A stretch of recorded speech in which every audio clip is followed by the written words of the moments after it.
Very warm welcome to you all here on France 24. You're watching Eye on Africa. I'm Julia Kim, and these are the headlines on the continent. Holding their leader to his word, thousands of Gambians take to the streets demanding President Adama Barrow to keep his promise to step down. A lucrative alternative to fossil fuels, methane gas extraction is taking off in Rwanda, but the practice also poses huge risks. And Morocco's gnawa musicians celebrate as the ancient musical art form gets a UNESCO listing. But first, the future of the Sahel region will be decided in 2020, according to France's top general. The 7-year extremist insurgency in the region has left thousands of civilians dead and displaced hundreds of thousands of people. François Lecointre's words come a week after a jihadist attack in Niger killed 71 local soldiers. In the wake of the massacre, France postponed a summit with G5 Sahel leaders to January the 13th. But despite the massive security challenges facing the region, Niger's President Mamadou Issoufou says the militants can be beaten. We have the military resources to defeat them. We will reinforce them and bolster our alliances. I know that our people support our security forces, the defense of the nation, and the protection of our land is a duty for both civilians and the military.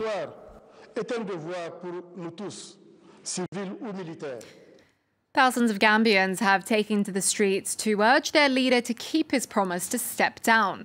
President Adama Barrow had pledged to lead a provisional government for 3 years, then call new elections.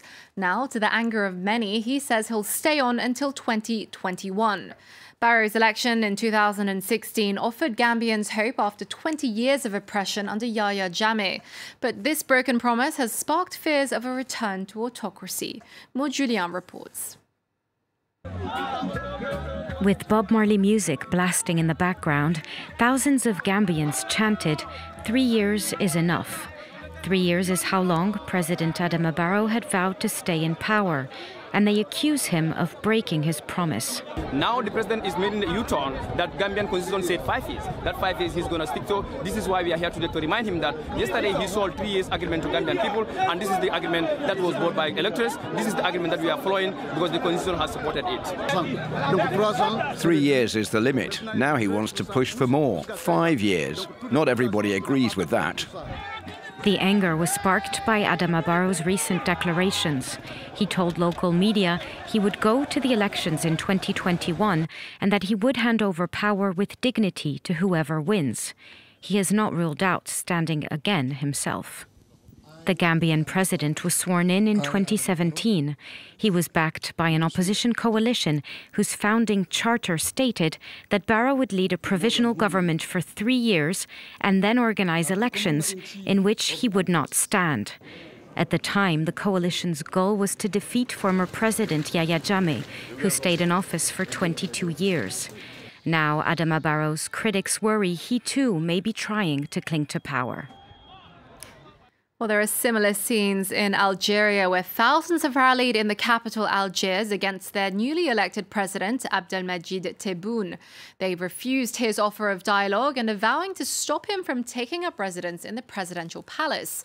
According to official results, Tebboune won 58.1% of the vote in last Thursday's widely boycotted election. Many protesters believe the polls are a ploy by the establishment to hold on to power, and Tebboune is just another pawn of the former regime. We are in the street to change the system. They did not implement our demands. If that were the case, the movement would have stopped. They've changed people, but not the ideas. We want them to change the ideas and all the system. Thank God the determination of the students and the people has not waned. We're against a dialogue without the release of prisoners. We're against this government's attempt to manipulate, to divide the popular movement.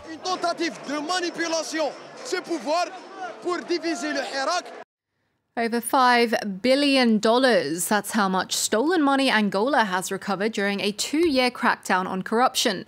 Officials didn't say how the cash was taken from state coffers, but they did say those billions will go towards improving the quality of life for its citizens. João Lourenço stepped up anti-corruption efforts after defeating longtime President José Eduardo dos Santos. His family is accused of pillaging the assets of Africa's second biggest oil exporter. Members of the dos Santos family have denied any wrongdoing. Now, for the first time, Nigeria's President Muhammadu Buhari has approved a budget on time. Buhari signed off on a record €31 billion spending plan as the country's economy struggles to recover from a 2016 recession. His re-election in February with a larger parliamentary majority sped up the bill's passage. The 2020 budget aims to wean the continent's biggest oil producer off crude sales by increasing its non-oil revenues. That will include an increase in VAT, value-added tax, set to increase from 5 to 7.5%. Now, our next report takes us to Lake Kivu, which lies between the DR Congo and Rwanda. The lake is a potential cash cow for Rwandans due to its vast reservoir of methane gas, a lucrative alternative to fossil fuels. But its presence also poses a huge danger. Methane gas is extremely flammable. Some 30 years ago, a natural eruption of methane in a similar lake in Cameroon killed 1,800 people. This report from our correspondents. In western Rwanda, the murky waters of Lake Kivu are being carefully studied. I'm monitoring the lake regularly. I'm doing it on a weekly basis to make sure the lake is stable enough. There are large quantities of methane gas in the water due to volcanic activity in the region. This is a very old lake, more than 5 million old. Methane gas and CO2 were always increasing. Scientists' main concern is the possibility of a massive methane eruption, which could be fatal for the 2 million people who live around the lake. But it's possible to reduce this risk by extracting the methane. And for the 3 companies which have set up a base here, the gas is a gold mine.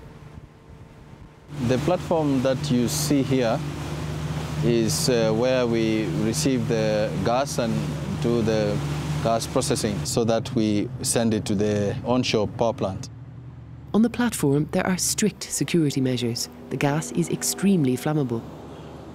The power plant production, we are producing 26.2 megawatts. That is, expert would estimate that to be electricity enough to be powering approximately 25,000 homes or 26,000 homes. The lake is said to have enough methane for 15 times the current annual output for the next 30 years. The Rwandan authorities see wide-ranging potential for the gas. At the policy level is now to focus on methane gas extraction, as I've mentioned, for non-electricity application in future, to see how we use gas in public transport, gas for cooking. Nearly 10% of electricity in Rwanda currently comes from Lake Kivu. And finally, you may not have heard of it, but gnawa music has just been included in UNESCO's list of intangible cultural heritage of humanity. The news was celebrated in the Moroccan town of Essaouira, where a gnawa festival takes place every year. Nicolas Jamin went to take a look. Residents of Essaouira were ecstatic. Their ancient art form gnawa has been included on UNESCO's list of intangible cultural heritage of humanity. This centuries-old Moroccan music combines ancestral African practices, Arab and Berber influences. It traces its roots to the descendants of former slaves from sub-Saharan Africa. The main instrument is called the gembri, a type of lute with 3 strings. We work so that gnawa music can be admired. That's also what our parents did. They are gone now, but they made it known abroad. Gnawa talks about all issues, all religions, all civilizations. It's like an encyclopedia. The UNESCO listing will help preserve this art form. It's a series of songs, dances, music that absolutely had to be recorded, transcribed and protected.